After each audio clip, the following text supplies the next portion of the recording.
Thank you so much ma'am for your words. جناب مجیب الرحمان شامی صاحب, ملک کے معروف دانشور سینئر صحافی اور تجزیہ نگار کو خطاب کی دعوت دی جاتی ہے. آپ نے بھی اقتدار کے پجاریوں کو خاک کے نشین ہوتے دیکھا ہے. میں انہیں پوڈیم پر دعوت دیتی ہوں.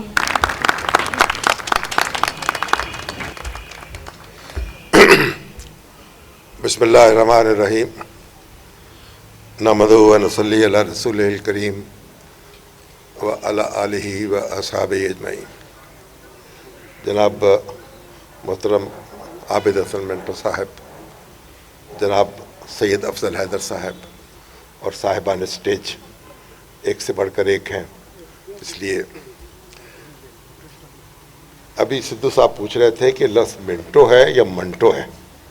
میں نے کہا اگر تو لارڈ سے پڑھے تو منٹو ہے, کشمیر سے پڑھے تو منٹو ہے, تو کیوں یہ درست بات ہے؟ جی صحیح ہے. تو میں اجمل شاہ دین صاحب کو مبارکباد پیش کرتا ہوں. یہ ماشاءاللہ ایک ادارہ جو ہے بہت خوبصورت قائم کیا ہے, اس کی بنیاد رکھی ہے انہوں نے. اور سید افضل حیدر جو ہیں وہ اس کے پرنسپل ہیں. اس سے بڑی سعادت کسی ادارے کی کیا ہو سکتی ہے, اور قانون کی تعلیم جہاں ہو اور سید افضل حیدر صاحب جو ہیں ان کی رہنمائی میں ہو. تو سید افضل حیدر صاحب سے میرا تعلق جو ہے وہ بھی برسوں پہ پھیلا ہوا ہے. ان سے ان کا تعلق بھی پاک پٹن سے ہے, میرا تعلق بھی پاک پٹن سے ہے. ان کے والد گرامی جو ہیں وہ تحریک پاکستان کے ایک بڑا نام تھے, اور سید افضل حیدر صاحب سے ہم نے رہنمائی حاصل کی ہے اور ان کی بصیرت جو ہے اس سے استفادہ کیا ہے. اب تقریب میں کیونکہ عابد حسن منٹو صاحب کے بارے میں گفتگو کہا گیا ہے, تو میں تو ظاہر ہے کہ عابد حسن منٹو صاحب جو ہیں ان کی جو خدمات ہیں اور جس طرح انہوں نے ملک میں انصاف کی حکمرانی قائم کرنے کے لیے, قانون کی حکمرانی قائم کرنے کے لیے, دستور کی حکمرانی قائم کرنے کے لیے جد و جہد کی ہے, مسلسل وہ عشروں تک پھیلی ہوئی ہے. اور انہوں نے وہ یعنی اپنی ان کو آپ تقسیم نہیں کر سکتے. وہ کوئی گروہ یا کوئی مکتب فکر, کوئی مسلک, کوئی سیاسی جماعت یہ نہیں کہہ سکتی کہ منٹو صاحب ہمارے ہیں. ہم سب کہیں گے کہ وہ ہمارے ہیں. وہ ہم سب کے لیے انہوں نے کام کیا ہے, سب کے لیے, سب کے حقوق کے لیے انہوں نے آواز بلند کی ہے. اور ایک معاشرے میں ایک روشنی کے مینار کے طور پر ہم نے ان کو دیکھا ہے اور ان سے اقتصاب فیض کیا ہے.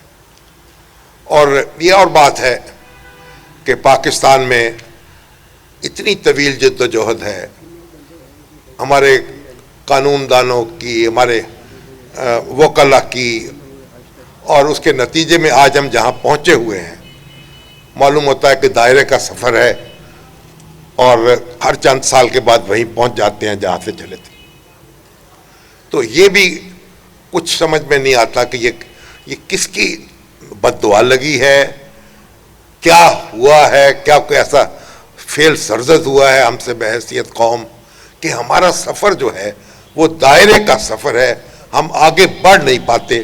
جو بڑھتے ہیں تو میں تو بچپن میں ہم کہانی سنتے تھے کہ وہ ایک بچہ جو ہے وہ اسکول میں گیا تو دیر سے پہنچا, بارش ہو رہی تھی, تو اس کے استاد نے پوچھا کہ آپ دیر سے کیوں آئے ہو؟ انہوں نے کہا جی بارش ہو رہی تھی, پھسلن بہت تھی, کیچڑ تھا, ایک قدم آگے چلتا تھا, 2 قدم پیچھے ہو جاتا تھا. تو انہوں نے کہا اگر 2 قدم پیچھے ہو جاتے تھے تو پھر اسکول میں کیسے پہنچ گئے؟ انہوں نے کہا جی میں نے اپنا منہ جو ہے وہ گھر کی طرف کر لیا تھا, اس طرح میں اسکول میں پہنچ گیا. تو ہم بحیثیت قوم کے ہم 1 قدم آگے چلتے ہیں, 2 قدم پیچھے ہو جاتے ہیں.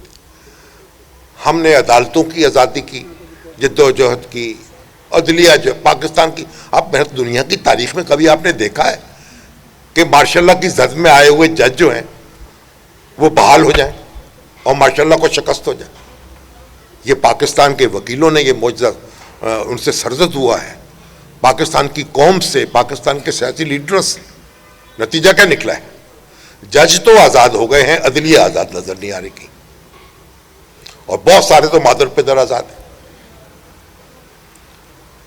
تو بہرحال عابد حسن منٹو صاحب جو ہیں، اللہ تعالیٰ ان کو طویل عمر دے اور وہ اسی طریقے سے ہماری رہنمائی کرتے رہیں اور ہم ان سے فیض حاصل کرتے رہیں، اور میری دعا ہے کہ یہ جو ادارہ ہے افضل حیدر صاحب کی نگرانی میں، یہ کوئی ایسا ادارہ بن جائے کہ جس میں کوئی تحقیق بھی ہو، کوئی جستجو ہو، کیونکہ میں تو اب دیکھتا ہوں کہ بہت سے ہمارے فیصلے ایسے آتے ہیں عدالتوں سے، مجھے فیصلے پڑھنے کا اور ان کو ذرا غور کرنے کی کافی عادت پرانی پڑ گئی ہے۔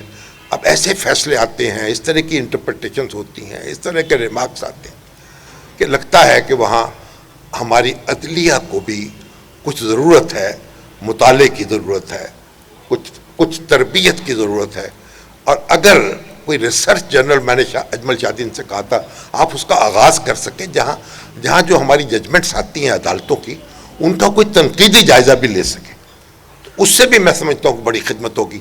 ہمارے سینئر وکلا جو ہیں، کوثر صاحب یہاں بیٹھے ہیں، دوسرے وہ بڑی رہنمائی، حنا جلانی موجود ہے، بڑی رہنمائی کر سکتے ہیں اس حوالے سے، اور اس طرح سے ہم اپنا نظام عدل جو ہے اس کو بہتر کرنے میں اپنا کردار ادا کر سکتے ہیں۔ میری دعائیں جو ہیں اس ادارے کے ساتھ ہیں، اللہ تعالیٰ جو ہے اس کو توانا کرے، قائم رکھے، اور یہ فی الواقع ایک ہماری جو فقہ ہے اس کا ایک بڑا سینٹر بن جائے، اور صرف اس میں ایسا نہ ہو کہ بچے صرف فیس ادا کریں اور حاضری لگا کے بغیر وہ امتحانوں میں بیٹھ سکیں۔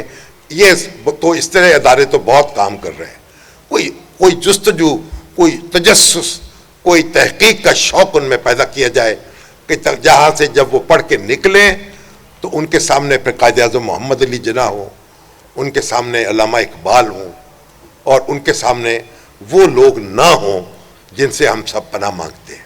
شکریہ۔